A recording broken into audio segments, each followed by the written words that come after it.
Alright, we're on to episode 16 of Halloween Horror Movie Reviews. 4. So it looks like we're on to a third and final Tim Burton one this time. And this one seems like he's made one about a ghost who will appear when you say his name 3 times. Drop on by the Clown Cafe. Drop on by the Clown Cafe. The grub is downright gruesome, but your appetite's obey. 'Cause food's a little funny, food's a little funny, food's a little funny at the Clown Cafe.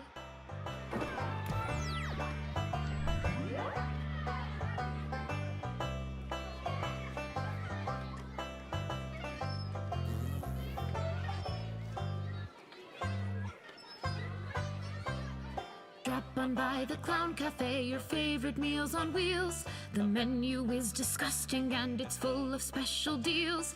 Nothing here is good for you, so grab yourself a tray. 'Cause food's a little funny at the Clown Cafe. Drop on by the Clown Cafe. Drop on by the Clown Cafe.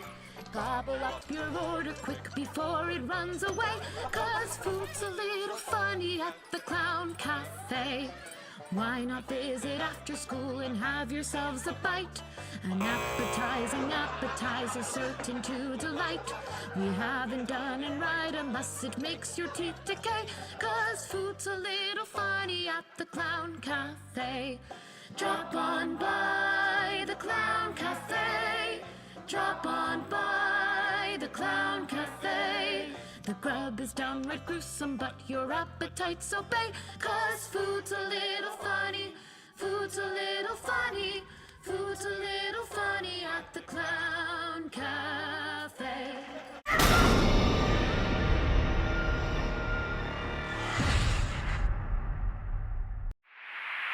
Hey everyone, it's Don G. Corleone here, and I am here with episode 16 of Halloween Horror Reviews Season 4. And this episode is going to be for the third and final of 3 Tim Burton reviews in this season. And this is for one of his earlier films from the 80s, one of his first films he did. And this one is one of his more family-friendly ones. And this also stars a soon-to-be other collaborator of his, Michael Keaton, who would later collaborate him on his Batman movies. And that film is going to be for none other than that Michael Keaton in this one played a character or a ghost who appears if you say his name 3 times. That film is going to be for 1988's Beetlejuice. What's the plot of this film? Well, Adam and Barbara are a normal couple who turned out to have died. They have given their precious time to decorate their house and make it their own. But unfortunately, a family is moving in at the same time, and not quietly either. Anna and Barbara even try to scare them out, and end up becoming the main attraction to the money-making family. They call upon Beetlejuice to help, but Beetlejuice has more in mind than just helping. So, how is this made? Well, after the financial success of Pee-wee's Big Adventure in 1985, Tim Burton had already become a bankable director and began working on a script for Batman with Sam Hamm. While Warner Bros. Was willing to pay for the script's development, they were least willing to greenlight Batman. Burton had become disheartened by the lack of imagination and originality in the scripts that had been sent to him, particularly I Like to Try. And David Geffen handed Burton the script for Beetlejuice, written by Michael McDowell. And Larry Wilson was brought on to board to continue working with McDowell, rewriting work with McDowell, and though Burton replaced McDowell, Wilson was scarred due to creative differences, though. McDowell's original script was far less comedic and much darker. The Maitland's car crash was depicted graphically originally, Barbara's armor is going to be crushed, and the couple would be screaming for help as they slowly drown in the river. Now, references remained as Barbara remarks that her arm fell frozen upon returning as a ghost. Instead of possessing the deities and forcing them to dance during dinner to the banana song, or banana boat, the Maitlands cause this vine-powdered carpet to come to life and attack the deities by tangling them to their chairs. And the character of Beetlejuice, envisioned by McDowell's this winged demon, who took on the form of a short Middle Eastern man that was also intent on killing the deities rather than scaring them. And he wanted sex from Lydia instead of wanting to marry her. In this version of the script, Beetlejuice only needs to be exhumed from his grave to be summoned, and after which he was free to wreak havoc. And then he could not be summoned to or controlled by saying his name 3 times, and wandered the world freely, appearing to torment different characters in different manifestations. McDowell's script also featured a second Deet's child, 9-year-old Kathy, the only person able to see the Maitlands and the subject of Beetlejuice's homicidal wrath in the film's climax, and during which he mutilates her while in the form of a rabbit scroll before revealing his true form. But of course that didn't happen, and of course they went with the comedic tone, which I think is best. Anyway, after the movie was shot and marketed, Beetlejuice would go on to be released in 1988, and ever since its release, Beetlejuice had become a critical and commercial success because it grossed $74.7 million worldwide on a budget of $15 million. At the Academies, it won for Best Makeup and also won 3 Saturn Awards, Best Horror Film, Best Makeup, and Best Supporting Actress for Sylvia Sidney. And the film's success ended up spawning an animated television series, a few video games, and a 2018 stage musical. And unfortunately, a nostalgia-baiting sequel was announced on May of this year, and so far seems to be already set for release on September 2024. No. Back to this movie though. As for my reaction to this movie, this one, it's another one of my favorite Burton films ever, and easily one of my favorite roles from Michael Keaton. And once again, I'm not sure exactly how to start this other than to praise Burton. Like, Beetlejuice is a movie that was based on his idea, and I still remember it to this very day. He picked this great leading male, which was Michael Keaton, as well as pick a strong cast that turned to what could have been a total flop into a cult classic that will be remembered for ages to come. Beetlejuice is a strange movie that explores life after death, and turning into a ghost and having to accept that you died and then move on. But what if there was one ghost who maybe had too much fun and just wanted to rock the living world? And that's what Beetlejuice is about. The one zombie you'd love to party with once they ignored the next party he's invited to. This movie also, it really paints death in a more positive light, as according to it, people who die actually remain in the land of the living, and they still cannot be seen by those who are still alive. And those who are dead gain abilities beyond the living, as is shown with Adam and Barbara during many scenes in the film. They have the ability to access certain areas like the afterlife and the ability to pull their faces into nightmarish and freaky forms to the point where they strongly resemble really good masks you would find for Halloween. And Beetlejuice is an amalgamation of comedy, horror, ghost story, animation, and it's a family film. And it sounds weird to be a family film. That tells the tale of the New Englanders. They're named Adam and Barbara Maitland. And they died at the film's outset in this bridge accident, and they spend the bulk of the film as ghosts, haunting their home of its new inhabitants, who are the Deetsies. There's the Daphne Charles, his annoying wife Delia, and their weird goth teen daughter Lydia, who was played at the time by brilliant newcomer Winona Ryder. The select supporting cast even includes like Glenn Shedix as Otho, the iconic entertaining Dick Cavett, and Robert Gola, veteran actress Sylvia Sidney, and it's utterly brilliant casting right there. And more upon the plot is Barbara and Adam are this New England couple, and they're wanting to spend their vacation decorating the idyllic New England country home. And upon returning from the trip to town, though, Barbara ends up having to swerve to avoid a dog wandering the roadway, and then the couple's vehicle crashes through a covered bridge, and it plunges into the river below, and killing both of them. The couple then returns home in spirit form, and they even come to the conclusion that they're dead. And then a book entitled Handbook of the Recently Deceased confirms the couple's suspicion that they are, in fact, dead. And Barbara and Adam's pieces then shatter when their house is sold and the new residents arrive from New York City. Charles Dietz, Delilah, and their goth daughter Lydia from Charles's first marriage. They move into the home. And Juno, who had informed Barbara and Adam that they had to remain in the house for 25 years, they want the Dietzes out, though they have to scare them away. While the Maitlands remain invisible to Charles and Delilah, their daughter Lydia can actually see Adam and Barbara and becomes their only friend. And against the advice of Juno's, the Maitlands also end up contacting the miscreant demon Beetlejuice, who's this Freeland bioexorcist, to scare away the Dietzes, and they have their hands now full with this crazy psycho. At first, Beetlejuice may seem like this dark, ill-tempered story to those who hadn't seen it, but it's definitely one of Burton's most lighthearted creations. It's definitely despite the fact that the lead characters are killed at the beginning of the movie, and also appears ghosts who are instrumental to changing earthly affairs for the still living. When it comes to some of the best performances of this film, Easily my number one favorite performance of this film, Michael Keaton. He is extremely hilarious as the eponymous lead, and he's also supported by some great comedians at their best, such as Catherine O'Hara as Delilah. You got Jeffrey Jones, Len Shuddix, and now the late Sylvia Sidney as this chain-smoking, tough-nosed, abrasive, ton spiritual guide. And when it comes to hilarious scenes of the film, there's definitely one unforgettable, hilarious moment, which is right at the dinner table, and all the guests are possessed by Beetlejuice, and they sing the Banana Boat song, No Day, while being manipulated like marionettes around the table, and the climax of the scene is easily classic.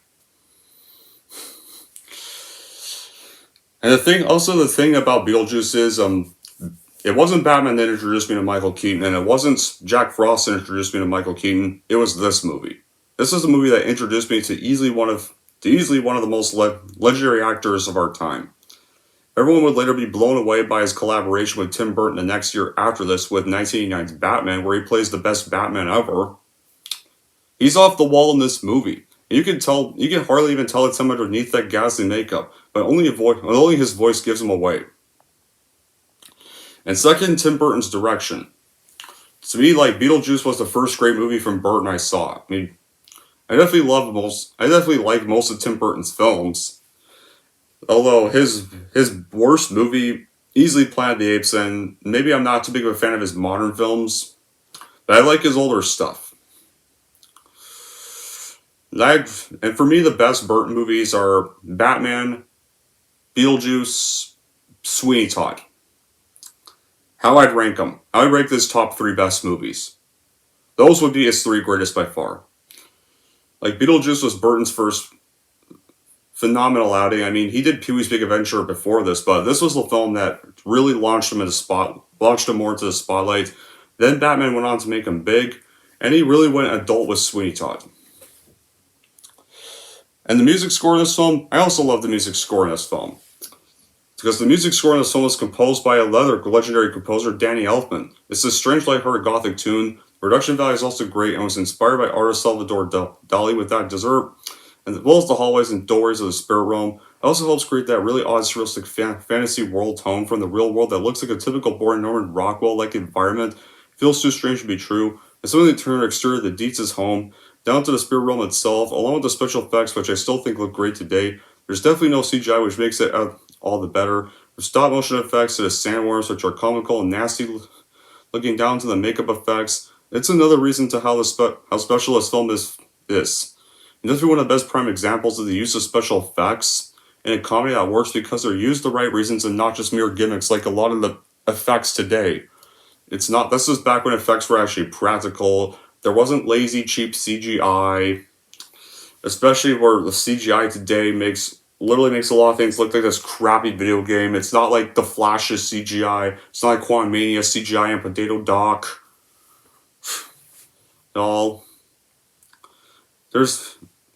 And heck, the best score of the film is easily the opening main title theme, which became really iconic. It has been used in a lot of trailers. And the stop motion in this film as well is impressive by 1988 standards, especially for the snake and the sandworm.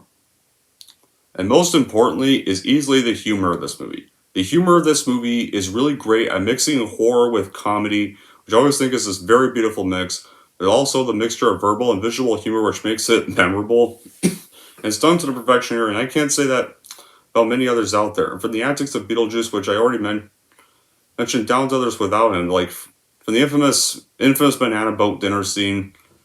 My other favorite one is easily the dead football players, and one of them says something, and the caseworker Juno replies back. Now I don't want to reveal much about it, but it's definitely one you'll definitely crack up when you watch this film. It's just the logic of the spirit realm that's created, and it's funny because of how strange it is, but also fills you with wonder. And I often wonder if there's really a lot more about the spirit realm in this film. And this script, which was first written by Michael McDowell, which was when it was originally going to be adult, then it was rewritten by the script doctor Warren Scarham. It's magnificent and hilarious. And just all the characters are observed. They're fun caricatures, and it's definitely not a negative criticism. You get the impression that it's definitely deliberate. And when it comes to Beetlejuice as a character, To start off, Beetlejuice, he's filthy, he's vulgar, he has a bad case of gingivitis, but no termites like the Grinch, but all these aspects are unappealing. There's something to love about Beetlejuice. What to love is definitely his personality. There's some other, as well, definitely one of the greatest characters of the 80s. Some other great parts of the film are also the makeup effects. Many times during the movie, you actually see many other dead specters, especially like in the waiting room. You'll see one with this. There's literally one like dead soldier guy with a shrunken head and a stitched up mouth. And it's funny about these ghosts is the way they died. It's still portrayed so you know exactly how they died. There's a man wearing a chicken, eating bib has a chicken leg stuck in his throat. Man is flat as a poster board because along with his front side is this tire truck. It's one of the fun parts of this movie. At its core, the movie is this culture clash of two exaggerated types with the Maitlands representing humble, nice, down-to-earth people, while the DCs present this garish tackiness of obnoxious urbanites who reveal an excess in inanity and leave. And even when they come to small towns to get away from it all, their thoughts are to like, how do we make this more like where we came from? And Burton loves larger-than-life characters, and he does well with the over-the-top likable Maitlands and the over-the-top tacky Dietzes. And you also get this more grounded core in Winona Ryder's Lydia, who despite being in this position as gothic outsider, is literally, ironically, the most normal, down-to-earth of the Dietzes, and serves as a proxy throughout when we experience the supernatural shenanigans. And then you got the Maitlands, who are both incredibly likable, and their actors have fantastic chemistry as Adam and Barbara. And Catherine O'Hara's delightfully over the top as she voiced her disgust with the Maitlands' home and mutilates it, along with her buffoonish and flippish interior designer Otto, who was very much this jack of all trades and a joke to all of them. I mean, a joke at all of them. And it's pretty ironic how after this, O'Hara will also later went on to play another iconic role, and that was Miss McAllister in the Home Alone films. Only a director like Tim Burton could transmorgify the horror of life after a death into a rambunctiously mischievous fairy tale, but the snarky, cheerful, Leave It to Beaver New England introduction proves a perfect step to the ensuring punchline of the afterlife. And actually, in the hands of dear Tim, the horror of death lies not in the extinguishedly realized, gruesome, surreal, dune-like wasteland, the horrific stop-motion Leviathans, but in Purgatory, ultimately functioning as this garbage never-ending Burek-shaped waiting room, with drawing receptionists dumping copies of pedantic instruction manuals. And the waiting room is exactly like every other waiting room. Every time I'm ever in a waiting room of any place, I always think of the waiting room in this film, and especially the last scene we see of the waiting room. If you ever have a number. There are many inconsistencies in the abilities of these ghosts. So though they apparently walk their doors in true ghostly fashion, they're escaping the giant sandworm, they have to get to the door to their home open as they can't otherwise enter. And then when it comes to the finale of this movie is also very hilarious. In the finale, our main villainous character, Beetlejuice, offends the Maitlands with his crude and morbid demeanor, and they reconsider hiring him. And though they're too late to stop him from wreaking havoc on the Dietzes, a small town's charm and the supernatural events inspired Charles to pitch his boss, Maxie Dean, on transforming the town on a tourist hotspot. But Maxie wants his boss, Maxie Dean, Maxie wants proof of the ghosts. Using the handbook of the recently deceased, Otto constructs what he thinks is scenes and summons Adam and Barbara using their wedding clothes. They begin to age and decay as Otto has unwillingly performed an exorcism instead. Lydia is horrified by this news and summons Beetlejuice for help, but he'll only help her on the condition that she marries him, enabling him to freely cause chaos in the mortal world. And he saves the Maitlands and disposes of Maxie, his wife, and Otto, and they prepare a wedding before a ghastly minister. The Maitlands show up and intervene before the ceremony is completed, and Barbara is then riding a sandworm through the house and devour Beetlejuice. Then finally, the Dietzes and the Maitlands agree to live in harmony within the house. Also, we get this other, and we get another iconic iconic little song number right there. I kind of forget the song is, but once Lydia shows the Maitlands that she passed her test, they literally let her perform the dance song trick, before the dance number trick, with her own little song. You have these dead football players in the background, and then, but that's not all. That's not the whole ending. Beetlejuice is shown again, and now he's in the afterlife waiting room. he touches this dead girl's leg, but the dead girl smacks him away, and he goes to his couch, and this is actually my favorite scene in the film. He looks at the number system, and he sees his numbers 1 million something, and he sees like the whole number machine counts to 3, and he's like, annoyed, and he sees like the witch doctor next to him has the number 4, and he's gonna be after that number, whatever number 3 is. So he's like, because he notices the shrunken head guy sitting next to him. He's like, "Did you do that? Very nice work." And he goes, "Well, hey, there goes Elvis. Yo, King. Well, looks like I'm next. It's a good thing too. I gotta do a photo shoot for GQ in an hour and a half. They've been after me for months. Just kind of some underwear deal. Whoa, hey, what are you doing? Hey, Stop it! Hey, you're messing with my hair! Come on! Whoa! Stop it! Wow! Hey, this might be a good one for me. So yeah, the ending is really nice. It literally ends with Beetlejuice devoured by the same sandworm we saw from earlier, which saves Lydia from having to become his wife after the deal she made with him in order to have him save Adam and Barbara. And the Maitland and the Deetsies are now making amends, and they're agreeing to share the house, and Lydia is now more confident and comfortable around others when it comes to making social interactions, and now gets to use her own psychic little powers. And the ending scene of the film was Beetlejuice impatiently waiting in the afterlife room and stealing the witch doctor's number, but then his head gets shrunk in retaliation, and it's pretty funny right there. And that's easily the most hilarious moment of the film. And there's many other hilarious moments, such as the iconic banana boat scene.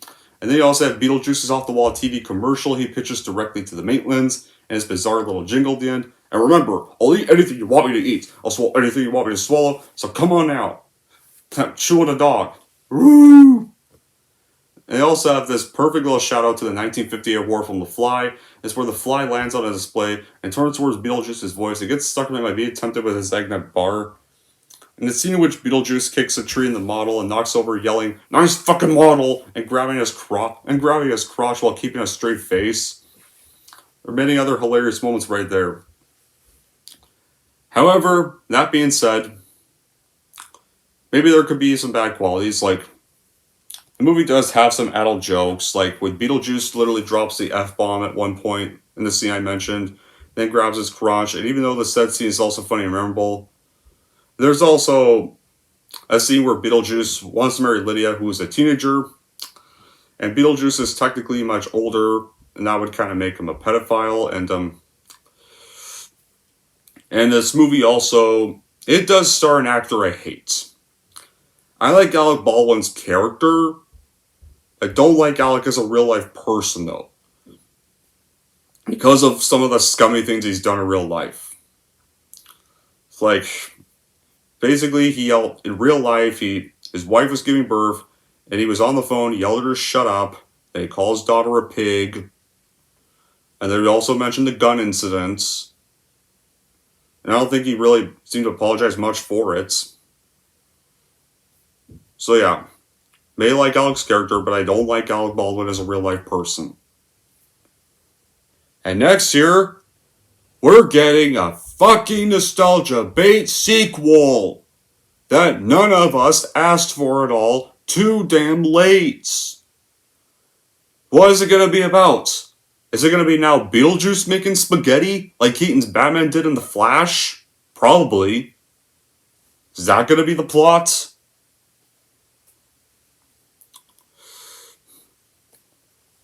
But other than those don't ruin the film for me at all, and I still think Beetlejuice is a masterpiece that should definitely be watched by families that are introducing their kids to horror and want a kid-friendly horror film and want to see one of Tim Burton's more kid-friendly films.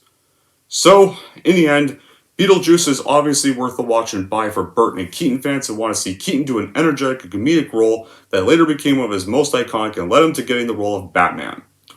Anyways, that's it for my review of Beetlejuice. And we're going to rate Beetlejuice. Here's how I'm going to rate this movie. So overall, if you love Keaton and Burton and want to see one of their most iconic collaborations before doing Batman the year after this film, then totally watch and buy this movie for your collection, no doubt. And if you're wondering how I'm going to rank Beetlejuice, I'm going to give Beetlejuice a full-blown damn 10 out of 10.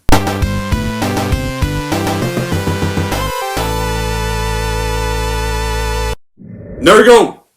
That wraps up my review for Beetlejuice, so you're wondering, what's going to be the next review? Well, our next review is going to be for an underwater horror film, and it's apparently a remake. a 3D remake. It was released in 2010. It was the third remake to be done by The Hills Have Eyes director himself, Alexander Aja. And let's just say this one is something. Gory. Yeah. It's Piranha 3D. Time to move on from Burton and go back to the more grisly stuff. Piranha 3D is next. Till then, guys, that'll be it for this review episode. Thank y'all for watching. If you like this, want to see more, don't forget to like, subscribe to Don G. Corleone.